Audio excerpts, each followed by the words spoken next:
esta es mi teoría. Yo creo que el problema, independientemente del sistema, y es muy rebatible este punto, pero yo creo que todo está en la naturaleza humana. Somos demasiados, no importa si el sistema es capitalista, socialista, lo que sea, siempre haya un humano en la cabeza y sea un número grande, ese humano va a ser corrompido y el sistema no va a funcionar. Nuestra naturaleza humana es una espada de doble filo, porque por querer sobrevivir vamos a cuidar a los nuestros, pero también por eso podemos llegar a ser voraces ante el poder. Yo creo que tiene que ver con la naturaleza humana. Hay una frase que me encanta que dice: el poder corrompe y el poder absoluto corrompe absolutamente. Por eso, por ejemplo, un ejemplo que se puede dar, por ejemplo, en Cuba, el asunto es, el inicio era pues justamente darle visibilidad al pueblo, dar un beneficio social al pueblo. Sin embargo, el problema es cuando se concentra el poder en pocas esferas, en una sola esfera, donde solamente pocos son los que toman las decisiones y esos pocos son los que se benefician del poder. Y eso funciona en todo, eso pasa en todos lados. Yo creo que idealizamos mucho todo. Somos humanos y dentro de nuestro concepto de humanismo queremos creer que tenemos la razón y que nuestra visión es la correcta y la de los demás no. Entonces solemos descalificar al que piensa diferente. Exacto. Pero ahora yo te voy a hablar brevemente, si me lo permites, por favor, a referirme a dos temas que tocó Alex, muy importante. El primero, Alex decía que en la política la economía es parte de esa política. Está bastante acertado lo que está diciendo, y si me permites, y Alex también, yo te voy a dar una definición de esa problemática teórica real, científica. ¿Qué es la política? La política no es más que el conjunto de relaciones de carácter político que se establecen entre las clases sociales, los grupos y los partidos políticos. Y ese conjunto de relaciones entre las clases sociales, los grupos sociales y los partidos tiene su expresión concentrada en la economía. La política, por tanto, es la expresión concentrada de la economía.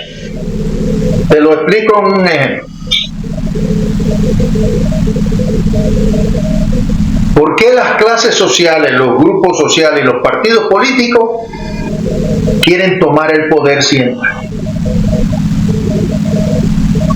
¿Por qué hacen de todo hasta caer en cosas horribles para llegar al poder, para dominar?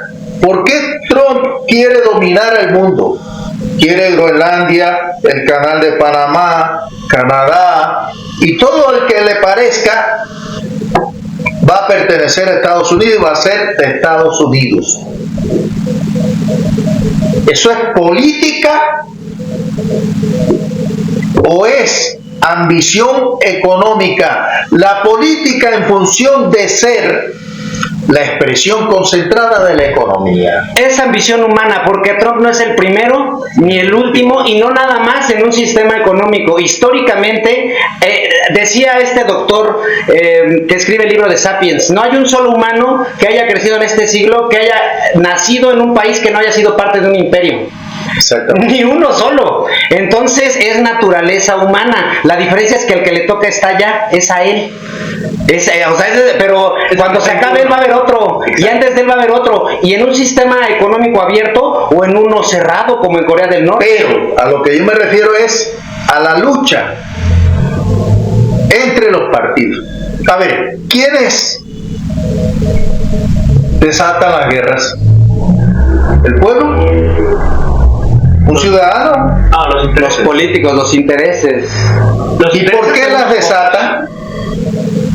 Por avaricia, por esa naturaleza humana. Por adueñarse, por apropiarse de todo lo que se llame riqueza que existe en el mundo.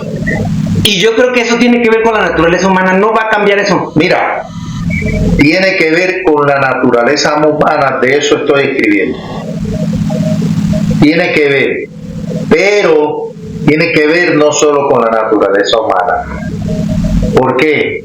Porque el humano no nació así. ¿Nació bueno? ¿Ha escuchado respecto a los... El humano no nació así.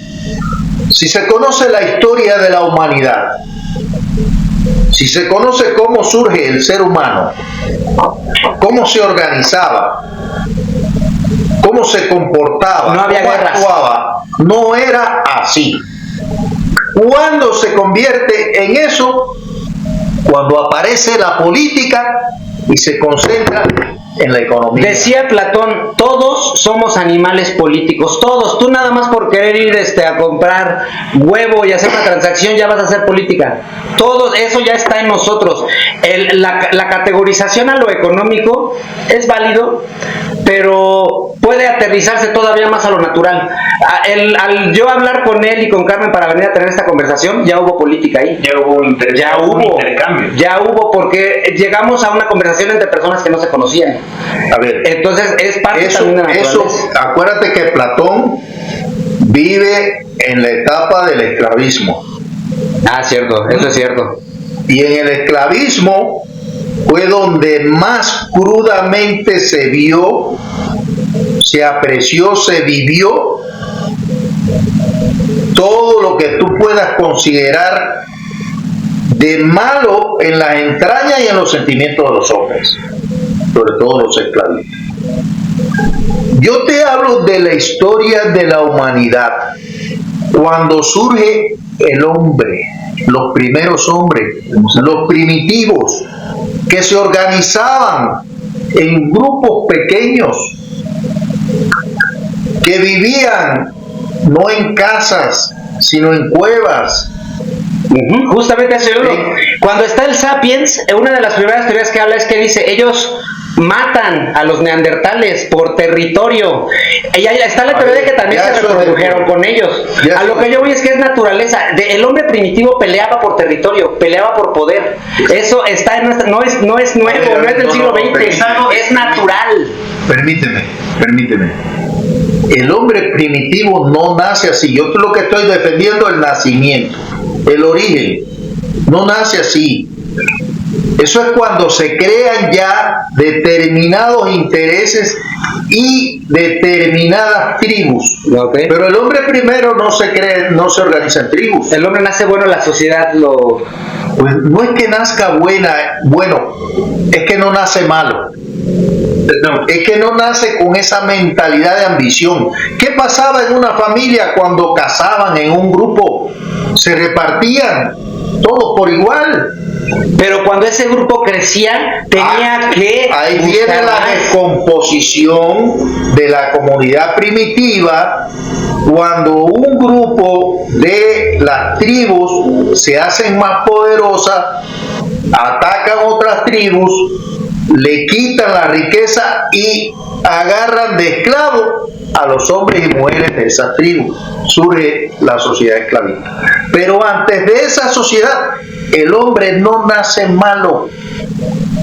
En su estado natural, por así decir. Nace natural, un ser humano. O sea, es un ser humano con valores empíricos, nada teorizado, pero tenían respeto. A ver, había personas que no podían, y sin embargo a esas personas se le llevaba una parte de lo de la cacería. O los niños que los cuidaban, por ejemplo, entre todas las mujeres de la los tribu. Niños que los cuidaban entre todos. Sí, un arqueólogo justamente dice que el primer rasgo de humanidad se descubrió justamente por un fémur fracturado. ¿Pero por qué sabían que estaba fracturado? Era un fémur que había cicatrizado. O sea, en esa época el término de civilización implica el cuidar del otro, que es justamente a lo que se está refiriendo Gerardo. O sea, es como el fémur se rompió, o sea, una pierna rota en la época neolítica, o sea, en la época de la era de piedra, era muerte segura. Entonces, el primer yacimiento de un fémur fracturado que llevó un tiempo de recuperación y que se recuperó, que estaba justamente cicatrizado, o sea, que obviamente en el tercer se murió por alguna u otra forma, pero al final de cuentas se encontró, es un símbolo de civilización, de cuidado del uno del otro. Sin embargo, aquí hay algo muy curioso. Yo creo que justamente el hecho de que justamente una tribu se haga más grande implica que los recursos del área se van consumiendo. Entonces, y justamente es algo que se da en animales, en primates y en el género Homo, que somos nosotros, los Homo sapiens, que ya somos los últimos de este género. ¿Por qué? Porque justamente como tú lo dijiste, el Neandertal peleó por territorio junto con el Homo sapiens. Sin embargo, el Homo sapiens era más inteligente, más astuto, y también se reprodujeron. O sea, está esa dualidad donde o te mato o construimos algo. Pero aquí viene algo curioso.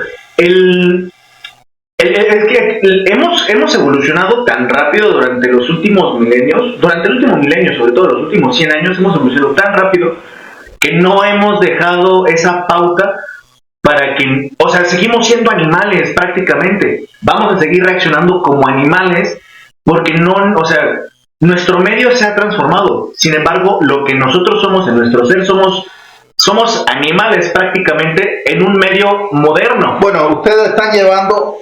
Bueno, es que ahí me el tema estamos debrayando a un nivel de cataclismo. A ver, no podemos satanizar a los humanos. No podemos absolutizar a todos los seres humanos. No podemos. Porque si no, a ver, les dije que estoy escribiendo algo sobre eso. No existiría el amor. Si no, no existirían los valores. Si no, no existiría el humanismo. Ahora, hay limitaciones, hay limitantes. Y el mundo, pudiera decirse la gente, es un mundo de fieras. Sí, pero hay fieras y fieras. Hay fieras y fieras. Y por ejemplo, ¿por qué yo tengo que satanizar a todos los humanos? De que todos somos egoístas, somos ambiciosos. No. No todos, pero sí la gran mayoría, nada más por sobrevivir. Pero no, eso es falso. La civilización que tenemos hoy día no es la civilización que quisiéramos muchas personas que existiera. La cultura que hay hoy día no es la cultura que quisiéramos o que desearíamos que todos tuviéramos. La educación, el respeto, la tolerancia que existe hoy día no es la que de verdad, en mi persona, lo digo, quisiera y aspiraría a que así fuera. Sucede que en la medida en que la humanidad ha ido avanzando, ha ido creciendo, ha ido desarrollándose y ha ido ganando en cuanto a esos elementos, porque no hemos perdido en amor, en tolerancia, en cultura, en respeto, en educación.